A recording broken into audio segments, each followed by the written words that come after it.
Hello students, आप सभी का एक बार फिर से स्वागत है हमारे इस ऑनलाइन यूट्यूब क्लास में। और आज हम एक न्यू पोइम ट्रीज जिसके क्वेश्चन आंसर डिस्कस करेंगे। पोइम हमने पहले ही पढ़ ली है, पहले की वीडियो में मैंने पोइम के बारे में बता दिया है, तो आज हम इनके क्वेश्चन आंसर को डिस्कस करेंगे। तो शुरू करते हैं। सबसे पहले short question, adorning the year, what adorns the year. Mean ये है कि कानों को क्या प्यारा लगता है। इसका आंसर है स्मॉल क्रिएचर्स लाइक बीज gents it's come out with the sunrise. ये छोटे जो जीव हैं, कीड़े मकोड़े हैं, मधुमक्खियाँ हैं, ये सनराइज के समय में जब बाहर आते हैं तो the sound of their movement is similar to the music which sounds lovely to the ears. तो इनकी जो भिनभिनाहट होती है वो एक नए संगीत के साथ में होती है, जो कि हमारे कानों को बहुत ही प्यारा लगता है। सेकंड क्वेश्चन है, the sun shone whole at intervals then half then utter head, what do you understand about the sun here. Mean ये है कि सूर्य के बारे में आप क्या समझते हैं, जिसका आंसर है here the sun is like freak king who comes out of his fiefdom to help gardens and gardens flourish at will. कि यहाँ सूर्य एक सन की राजा के समान है, जो अपने बादलों की जागीर से इच्छानुसार बाग बगीचों को फलने फूलने में सहायता देने के लिए निकलता है। मतलब कहने का मतलब ये है कि जो सूर्य होता है वो आधा निकलता है फिर पूरा निकलता है। तो यहाँ पर जो पोइट है वो कह रहा है, वो पूछ रहा है हमसे कि सूर्य के बारे में यहाँ पर आप क्या समझते हैं, कि सूर्य के इस प्रकाश निकलने से आप क्या समझते हैं, जिसके बारे में बताया कि सूर्य एक सन की राजा के समान है, जो बादलों को अपनी जागीर समझता है और उसकी इच्छा के साथ में जो जीव हैं और जो नेचर है उसको फलने फूलने की सहायता देने के लिए निकलता है। Third question, why is the bird careless on the fence. Mean कि चार दीवारी पर बैठी चिड़िया लापरवाह क्यों है। आंसर है the bird sitting on the boundary wall is resting in the warm sun in the morning, that is why it is careless. कि चार दीवारी पर बैठी चिड़िया सुबह की सूरज की गुनगुनी धूप में आराम कर रही है, इसलिए बड़ी लापरवाह है। फोर्थ क्वेश्चन है, on silver matters charmed a snake, what does the snake symbolise. कि यहाँ पर जो स्नैक है वो किस चीज़ का प्रतीक है, जिसका आंसर है the snake is the symbol of the creatures who live on the ground and receive energy for their life from the sun. Mean सर्प उन प्राणियों का प्रतीक है जो जमीन पर रहते हैं और सूरज से अपने जीवन के लिए ऊर्जा प्राप्त करते हैं। तो जो सूर्य का जो यहाँ पर सिंबल बताया गया है वो सूरज से अपने जीवन के लिए ऊर्जा प्राप्त करने के लिए बताया है।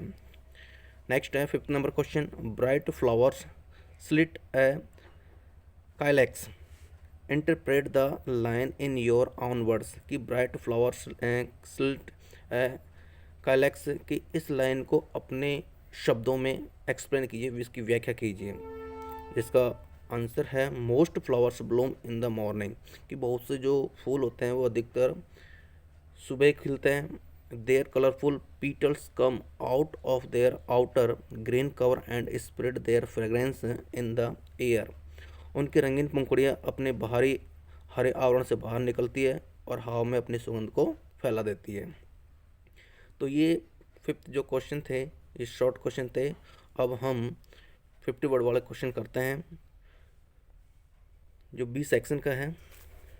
फर्स्ट क्वेश्चन है, what do you understand by the psalteries of summer. Sorry, psalteries है, साल्ट्रीज ऑफ समर। की ग्रीष्म ऋतु में धार्मिक भजन से आप क्या समझते हो। आंसर है psalteries means religious song sung by the birds in praise of God.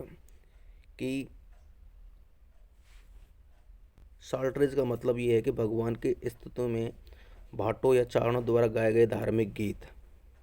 Hair the religious song is use in nature for the different sounds generated by trees bees kites and other small creature with the sun coming out in the summer season.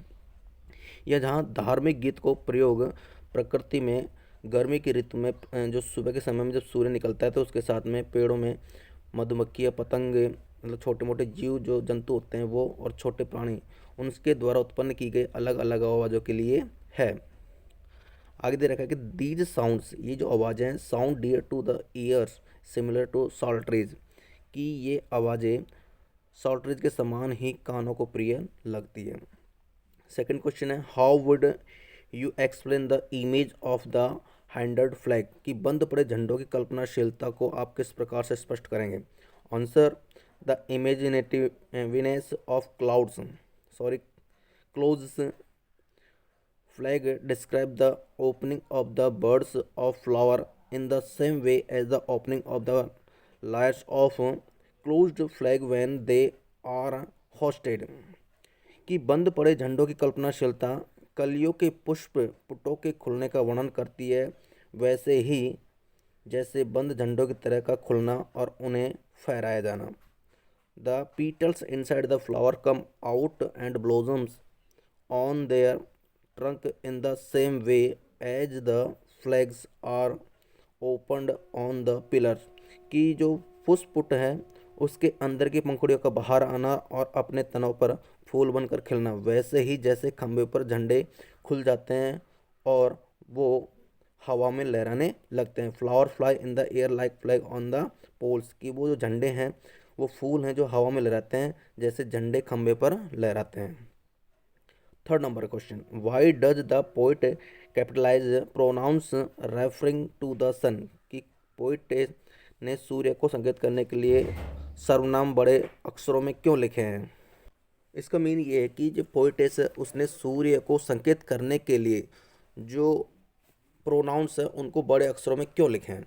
इसका answer है, in the poem, इस कविता में the poetess has presented the sun as God Almighty who is the source of all life and energy of the earth, कि इस poem में poetess ने सूर्य को ईश्वर के समान सर्वशक्तिमान के रूप में प्रस्तुत किया है जो पृथ्वी के सभी जीवन और ऊर्जा का स्रोत है।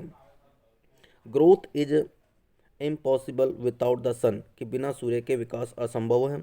Because all pronouns denoting God are written in capital letters, the poetess has written all pronouns indicating the sun in capital letters, कि क्योंकि ईश्वर को संकेत करने वाले सभी जो प्रोनाउंस है वो बड़े अक्षरों में लिखे जाते हैं, तो पोइटेस ने सूर्य को संकेत करने वाले जितने भी प्रोनाउंस हैं उन सभी को उसने बड़े अक्षरों में लिखे हैं। फोर्थ नंबर क्वेश्चन है, discuss the central idea of the poem, बड़ा इंपॉर्टेंट क्वेश्चन है कि कविता का जो सेंट्रल आइडिया वो बताइए। तो इसका आंसर है, Emily Dickinson's poem trees describes day of summer, कि एमिली डिकिंसन ने कविता जो है वो ट्रीज ग्रीष्म ऋतु के एक दिन का वर्णन करती है। Trees waving in the morning air, प्रातः सुबह की जो हवा है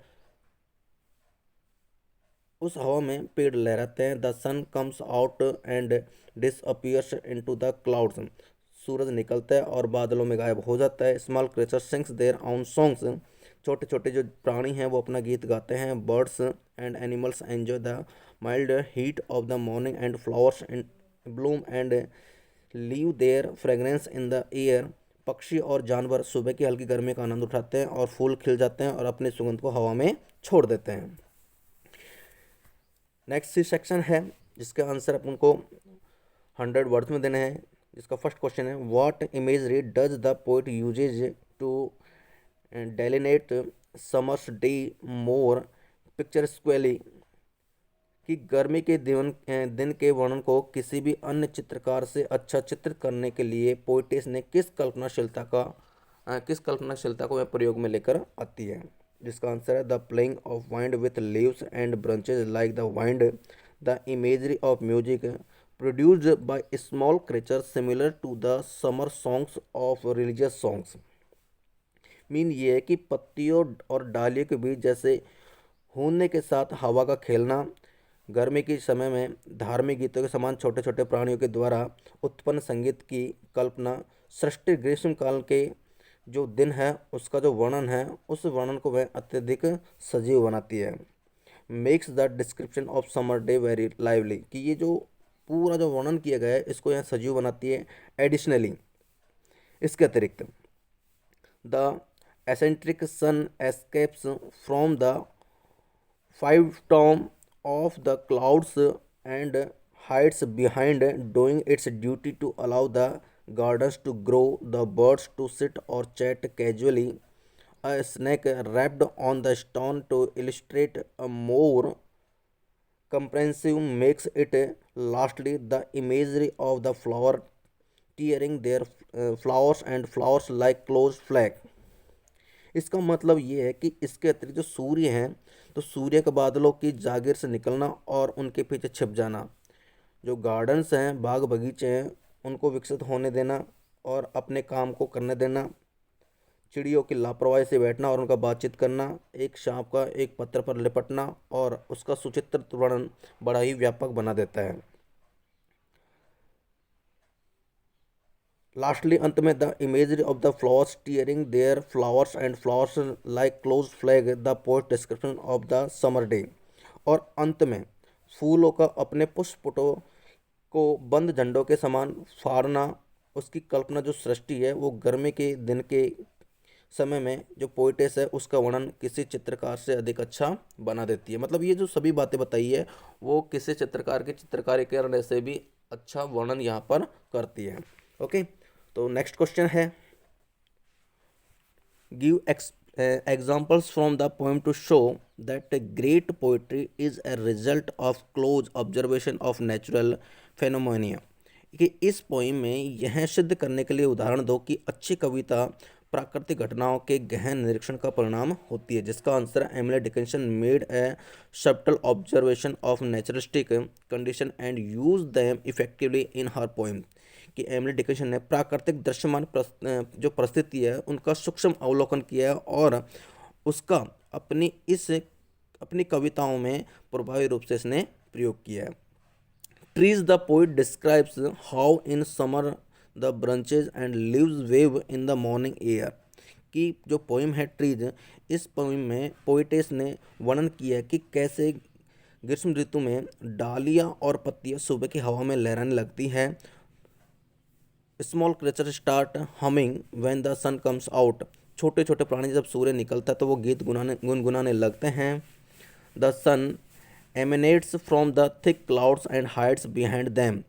सूरज घने बादलों से निकलता है और उनके पीछे छिप जाता है। The petal of birds grow by tearing their flowers and blossom into flowers. कलियों की पंखुड़ियाँ अपने पुष्पपटों को फाड़कर निकलती है और फूल बनकर खिल जाती है। These examples in poetry show that good poetry is the result of intense observation of natural। कि पोइम में ये सब जो एग्जाम्पल दिखाए गए हैं ये अच्छी कविता प्राकृतिक घटनाओं के गहन निरीक्षण का एक परिणाम है। ओके, ये दोनों क्वेश्चन बड़े इंपॉर्टेंट हैं, लॉन्ग क्वेश्चन। कुछ एडिशनल क्वेश्चन हैं उनके बारे में हम डिस्कस कर लेते हैं। सबसे पहले एडिशनल क्वेश्चन का first question, explain how the poem trees is purely A nature poem. की व्याख्या कीजिए कि ये जो कविता है ट्रीज ये बिल्कुल प्रकृति की कविता है। इसका आंसर है, in this poem trees Emily Dickinson describe the riches of a summer day. कि इस कविता ट्रीज में एमिली डिकिंसन ने ग्रीष्मकाल के एक दिन का सुंदर वर्णन किया है, उसकी घटना का वर्णन किया है। She begins with the morning wind that buffets the branches and leaves that bends and swing like tassel. उन्होंने इसका आरंभ सुबह की हवा से किया है जो डालियों और पत्तियों से टकराती है, जो फूंदनों के समान झुकती है और झूलने लगती है। एट सनराइज, सूर्योदय के समय, swarms of miniature creatures sing the morning psalteries psalteries. सूर्योदय के समय छोटे छोटे जो प्राणियों के जो झुंड है वो सुबह के गीत गाने लगते हैं। The sun is covered by clouds but it keeps coming out to do its duty. कि सूर्य बादलों से ढका हुआ है लेकिन वह अपना कर्तव्य करने हेतु हमेशा बाहर निकलता रहता है। अ बर्ड सिट्स लेजली, एक पक्षी लापरवाही से बैठा है। On the fence of chirp in a lane, एक लापरवाही चिड़िया चार दीवार पर बैठी है और चहचा रही है गली में। लेन मीन्स होती है street. A snake slithers round a stone, एक सांप पत्थर के चारों ओर रेंगता है। The calyx of bird sits open like handed flag, कलियों के पुष्पपुट में जो पुष्पपुट हैं मतलब जो कलियाँ हैं वो बंद झंडों के समान खुल जाती है। The beautiful description of all these natural phenomena without any symbolism make the poem purely a nature poem, कि प्राकृतिक परिस्थितियों के सुंदर वर्णन बिना किसी प्रतीकों के इस कविता को बिल्कुल रूप से प्रकृति की कविता को बनाता है।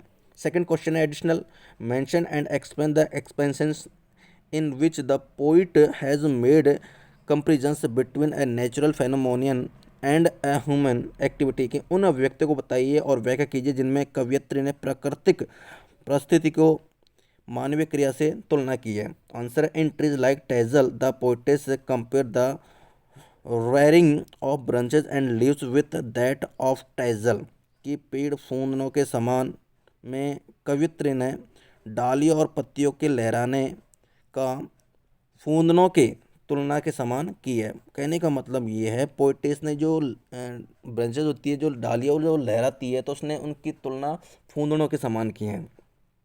फूंदने तो आप लोग जानते होंगे। Okay, she compares the sounds of miniature creatures with the religious song sung bye birds, गर्मी के दिनों में धार्मिक गीत में कवियत्री ने छोटे छोटे प्राणियों की आवाज़ की तुलना जो भाट, जो साधु हैं, जो जोगी हैं, उनके गाए गए धार्मिक गीतों से की है। इन हैंडेड फ्लैग, और बंद पड़े झंडे, शी कंपेयर्स, पोइटेस ने यहाँ पर तुलना की है the opening of calyx with the unfurling of flags, कि बंद पड़े जो झंडे हैं उसमें कवियत्री ने पुष्प पुटों के खुलने की तुलना झंडों के फहराने से की है। मतलब एक उसने हर चीज़ की यहाँ पर कंपेरिजन किया है एमिली डिकिंसन ने।